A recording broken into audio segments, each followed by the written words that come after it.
Good evening, everyone. I am so happy to be here with you to reflect on how what we look for regarding Niddah education and support has shifted over time from books like A Hedge of Roses by Rabbi Dr. Norman Lamb, my grandfather, to Yoatzot on Instagram. One of the realities that lies beneath the surface of my work as a Yoatzot is the very private and intimate nature of sexuality and the very private relationship between spouses. And this is the reason that the Yoatzot role was created. This is the reason that women often begin their questions with lines like, "This is TMI, too much information, but," which of course it's not. And this is the reason that so many have incorrect information or no information about important aspects of sexuality and niddah, because when there's a lacuna, it either remains a void or we fill it in with assumptions or get our information from unreliable sources. This reality of the very private nature of sexuality also presents a challenge in terms of how we educate about sexuality. And this has actually been a topic of conversation in recent years. And I'm sure in this conference, there are some sessions about educating about sexuality. In a sense, my grandfather, Rabbi Lamb, was really a pioneer as he openly educated young people about sexuality in Judaism in the 1960s. And part of this education, or I would say even the beginning of it, started with the Young Marrieds Club at the Jewish Center. And these classes actually formed what we know today as his book, A Hedge of Roses. And for many years, this was the book on the philosophy of Taharat HaMishpacha. And over the past decades, other books and different types of conversations about niddah and sexuality have made it onto the shelves and into real and virtual spaces such as Yoatzot events and Instagram. And I've wondered over the years about the relevance of this work to the contemporary couple. Does it still speak to us? Do we still have the same needs? And is this book or books like this that offer reasons for niddah addressing those needs? And we're going to address this, but in order to do so with full understanding, I'd like to take a look at A Hedge of Roses with you from a different perspective. It's often viewed, actually, as an apologetic work that my grandfather composed in the 1960s to promote the observance of Niddah, which at that time was actually largely not observed in modern Orthodox circles. And we can look at it and the arguments it presents for Niddah and ask, does this speak to us? The way that I'd like to look at it is from a different angle, from a wider lens, from the vantage point of Jewish thought. And I'd like to re-examine this premise that this book is just a work of apologetics trying to make Niddah sound nice and appealing, and look at it in tandem with some of my grandfather's other writings. So here's a little spoiler alert. What will emerge, I think, is that this book really is a reflection of a much larger philosophy regarding what the Jewish marriage and home can and should be. And that actually really might speak to us. So let's briefly review, for those who haven't read the book or haven't read it for years, what exactly he discusses.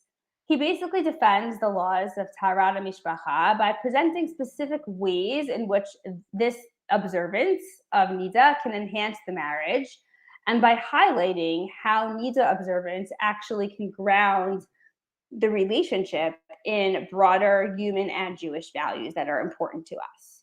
So in the first chapter, he presents this psychological dilemma that confronts modern man regarding how are we supposed to view sexuality. And he says that the laws of Taharat HaMishpacha reconcile, on the one hand, this permissive, hedonistic pagan view and the sexual revolution which he lived through, and on the other hand, the restrictive approach towards sex espoused by Christianity. And Niddah sort of brings them together in some happy medium. He then moves on to outline 3 benefits of having these mandated days of separation, the 11 or 12-day minimum. The first, in his words, is that it defends the marital bond from one of its most universal and perilous enemies, the tendency for sex to become routinized. The second, which is often referred to by others and by my grandfather as the perpetual honeymoon, is that by having these periods of no touch and then touch, this allows this honeymoon, this drama of abstinence to permissiveness to go on throughout the lifetime of the couple. So that way they live in, so to speak, a perpetual honeymoon. And finally, he talks about how these mandated times of abstinence and separation ensure that the relationship between the couple remains in I thou mode, where each of the members of the couple is viewed as a person, and not in I it mode, where the woman in particular could be subject to objectification. And in the remainder of his book, he looks at Taharat HaMishpacha by looking at how it fits with these important concepts of Kedushat Hazman, the holiness of time, and Kedushat HaMakom, the holiness of space. And he says famously that women are exempt from positive time-bound commandments, from Mitzvot Aseh Hazman Grama, because they don't need them, because we have this internal time clock. And he says that if we observe Niddah, then by observing this mitzvah, we have sort of primed our inner clock, so to speak, and that's an act of Kedusha. And the second way that he grounds the laws of Niddah in broader Jewish concepts is by suggesting that the mikvah waters are life-affirming.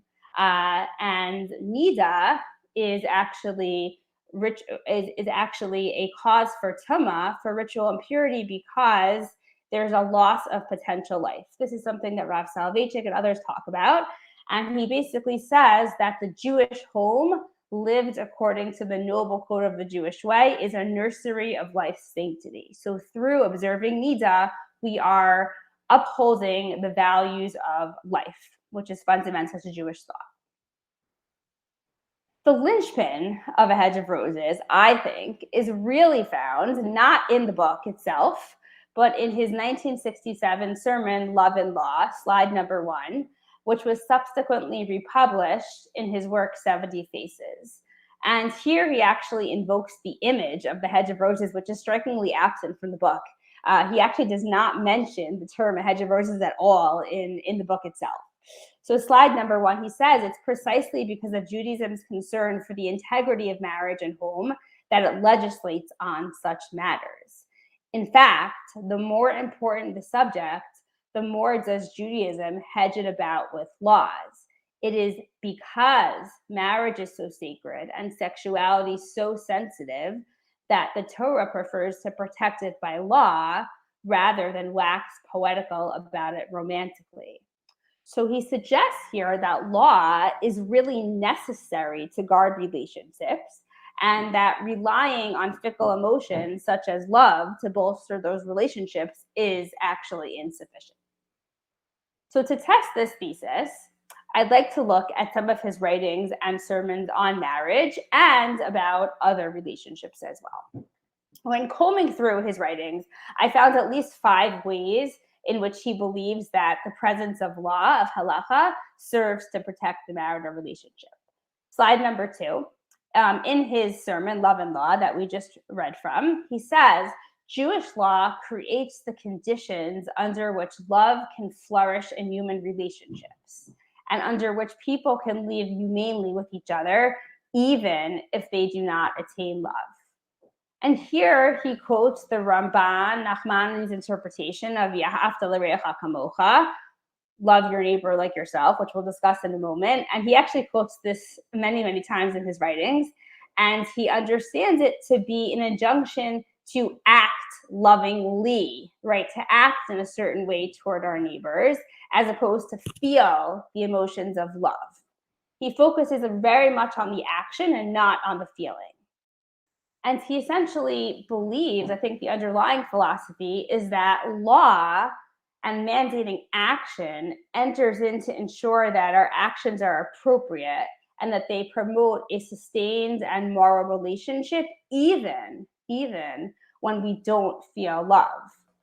And this happens because halacha is not requiring that we feel that we love our spouses all the time or that we love our neighbors all the time, but it's requiring us to act in a certain way so we can uphold our values. So this is the first way that he believes that law mandating certain actions, in this case, protects the marital relationship.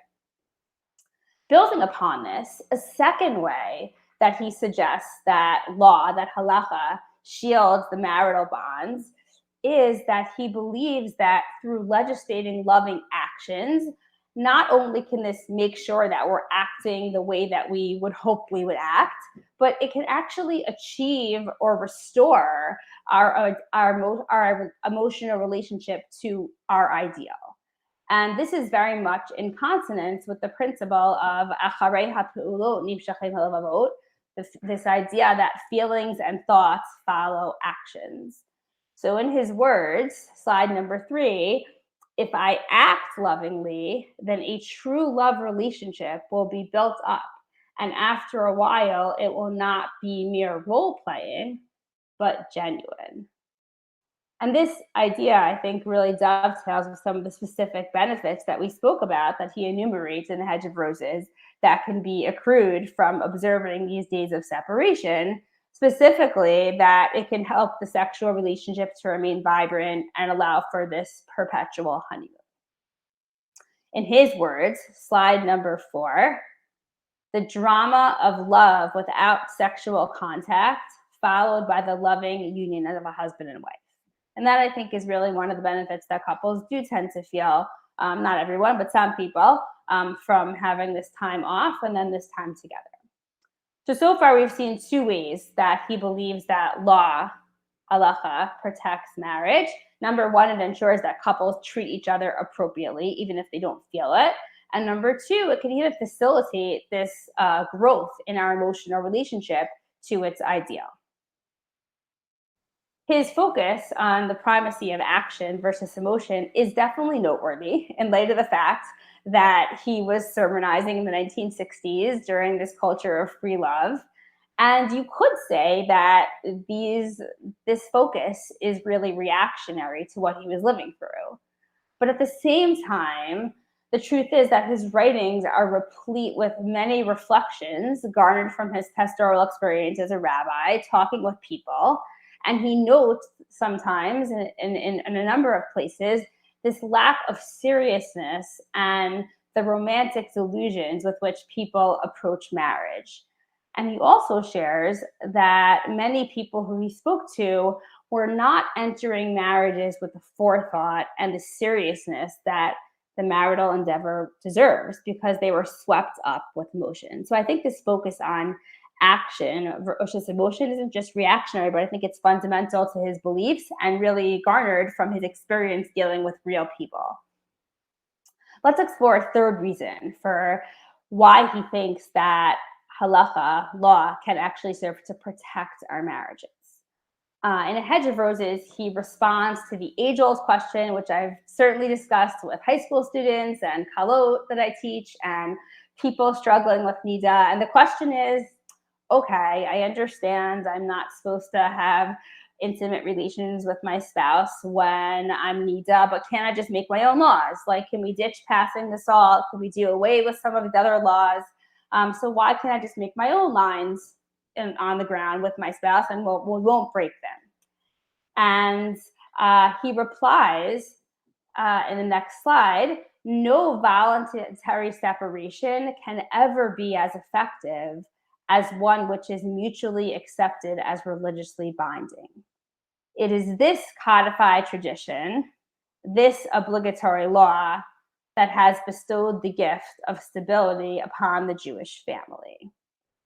So while not everyone might experience this third suggestion for how law safeguards love, and they might not feel like, it feels good to have all these rules, I do believe that his point is that I think is well taken, that having halacha as this like objective, neutral third party to lay down the parameters is helpful because it eliminates a lot of the negotiating that could happen when a couple decides, okay, this is our plan, and then one person says, well, let's change it, and then these lines just become lines in the sand.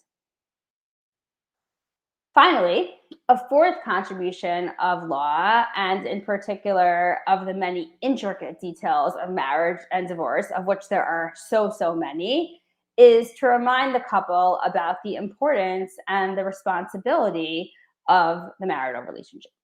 So he has four reasons so far that we've outlined.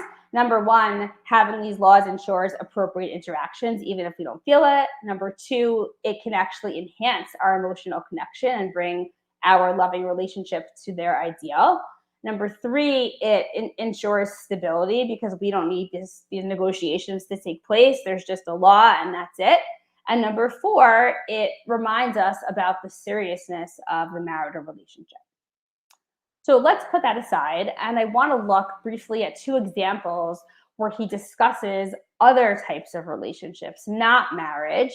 And I think what we'll see is that this focus on law protecting marriage extends beyond marriage itself, but actually to many other interpersonal relationships too.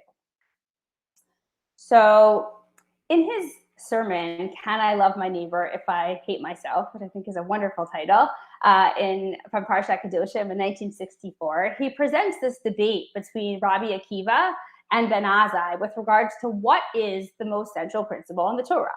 And as we know, Rabbi Akiva famously asserts, V'ahavta l'reacha kamocha, love your neighbor as yourself.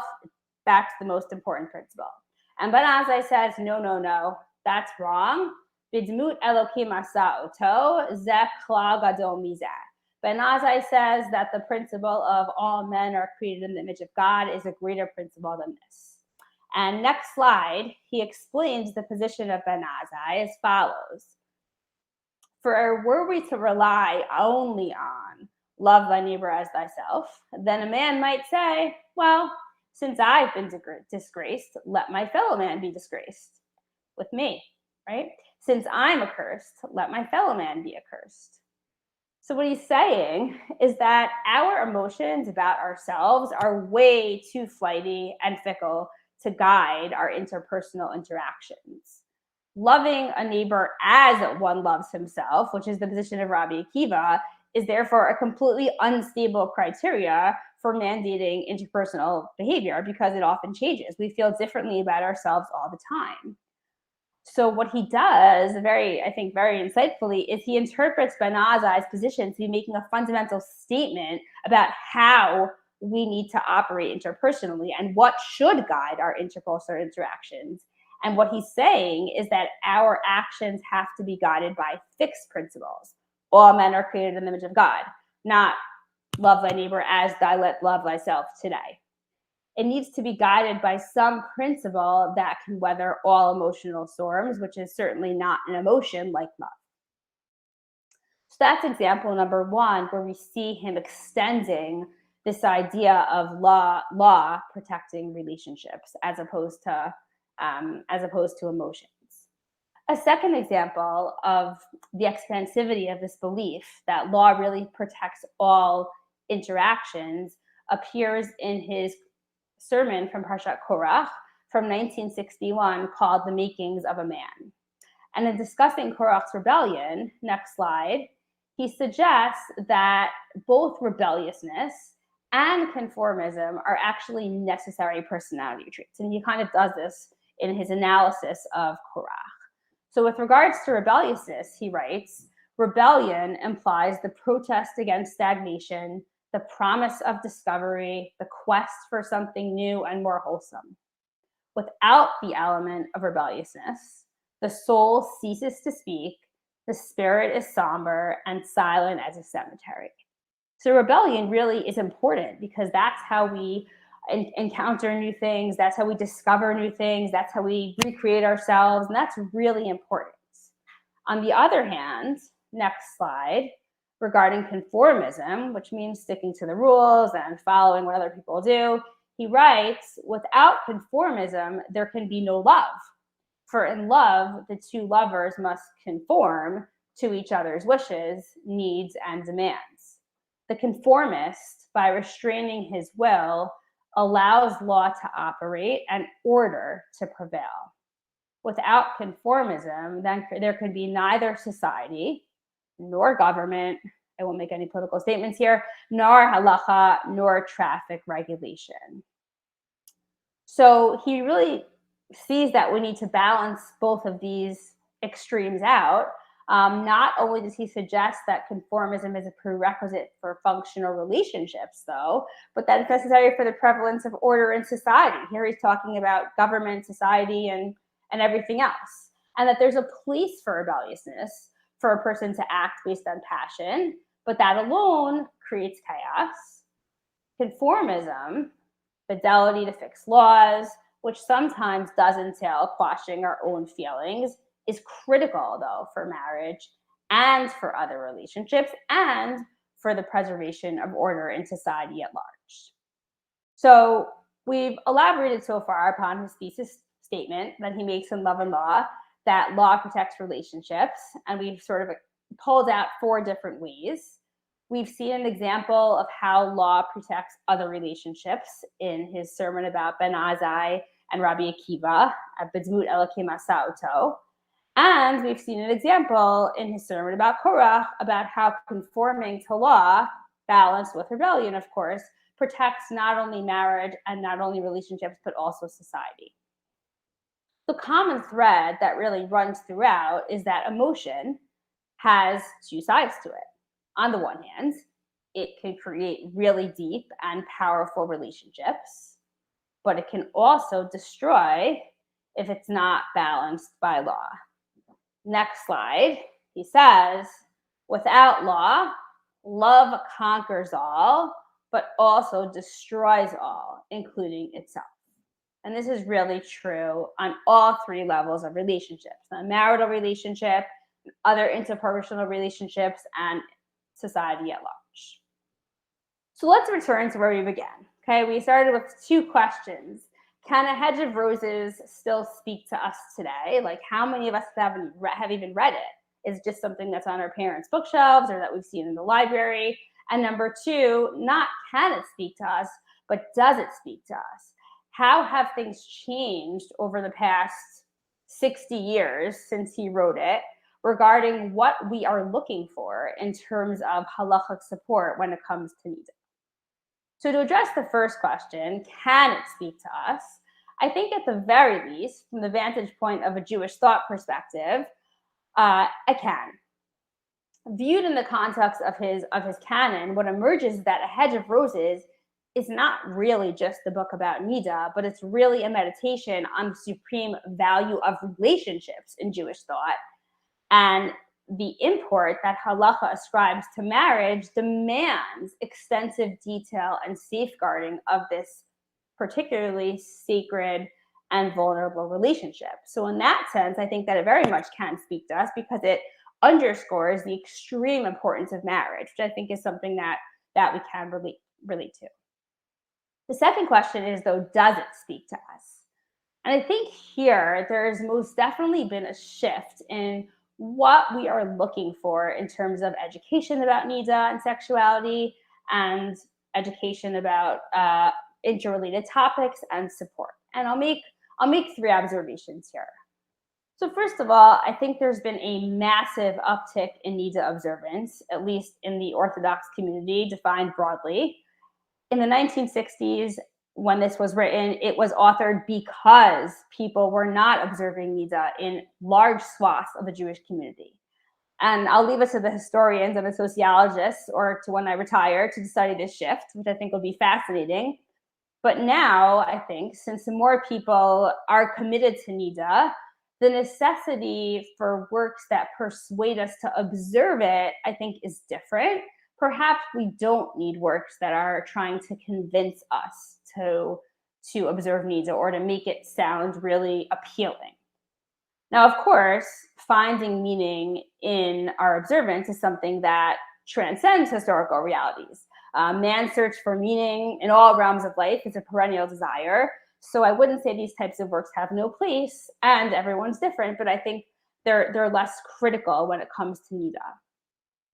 The second observation I'll make about does this speak to us is that I think for some people, the overemphasis in pre-marriage education and college classes on what Niddah observance can bring to a marriage and how wonderful Niddah can make a marriage has actually resulted in a lot of hard feelings and disappointment.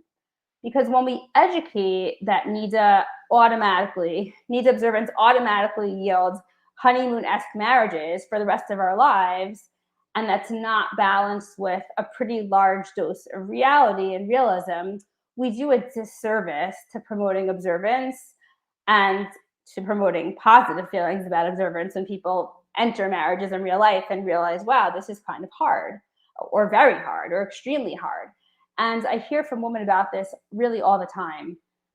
And therefore, because of this, I think that in certain communities and in certain online spaces, where being honest about the hard realities of Niddah is acceptable and sharing these disgruntled thoughts is acceptable. These types of books, which make the case, so to speak, for the beautiful, wonderful aspects of Niddah, have gotten a little bit of a bad reputation. And perhaps, though, on the positive, if we can correct for this educational mishap or flaw, which I think we can, these types of works might provide us with something that for many right now they can't offer much. So I think that the reality is that for many, these types of works are more of the same of what they got, and they're feeling like a little bit disgruntled. But I do think that we can correct for this in our education of Kalot, and these works really can speak to people more once we've made this correction. And finally, I'll say that from where I sit, and granted, I work with a somewhat skewed population sample, since for the most part, the people with whom I interact are either committed to Niddah to some degree, or they're struggling with that commitment, or they're considering it.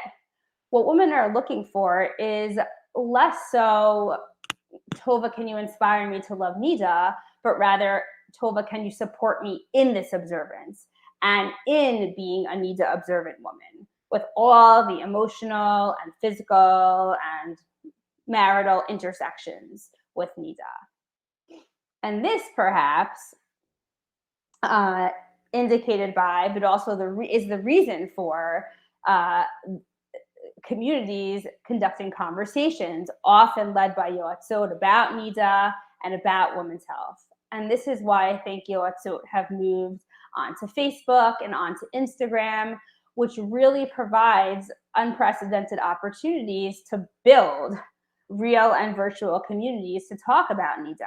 What are common misconceptions? There's an educational piece. What do I want to learn to empower myself more in this area? What do I feel is easy for me in Niddah? What do I feel is really hard for me? What is it like to be a Jewish woman? And how does Niddah fit into my family goals, to my contraceptive choices, to my fertility choices? So I think some women are looking less, or I would say a lot of women, but again, I deal with a skewed population, are looking less for inspiration and more for support in their observance. And these online spaces like Facebook and Instagram have been extremely powerful in meeting those needs. And this conference is really an indication of that. I think that my grandfather, were he alive today, would be really happy with the shift in practice, certainly, that there's an uptick in Niddah observance. And I know he was a huge supporter of Nishmat's work from its very inception and of Rabbanit Henkin. And I believe he would concede that his work is still very much relevant, even for people who are a little bit averse to the what can Niddah do for me. Because what a hedge of roses does, if we've studied it properly, which I hope we have in the context of his larger canon of writings, is to provide us with a much larger philosophy on Judaism's prioritization of marriage and the role of law in protecting it. And that, I think, is something that we really can connect to. So even for people who are not into the inspirational genre for whatever the reason, I think it can be really uplifting and inspiring and important to think about the fact that when we practice Niddah, we are essentially providing expression to our values. This is another way for us to broadcast to ourselves and to our spouses that marriage is important to us, even if we don't love the method that halacha has necessarily delineated for us to express that. When we observe Niddah, we are making the statement, even if we don't consciously think about it all the time, that marriage is so important, and that is why we observe these laws. And in addition, for those who take philosophical issue with some of the laws of Niddah, and I've had many conversations, and I'm so happy that people are comfortable to talk about these things, putting Niddah in a much larger philosophical context can help reduce some of the strong emotions. Because I think what we've seen is Niddah is not just an expression of what Judaism says about women, about sex, and about marriage, but it's an expression of what Judaism says about the importance of relationships of all kinds. So I hope that we can all merit to reap the benefits of these halachic parameters that hedge all of our various relationships and that ensure the functioning of society at large. And I really look forward to seeing how all this evolves, both in terms of the uptick in observance and in terms of the types of support that we seek, whether it be inspiration, practical assistance in living with Niddah, education, and whatever else is to come.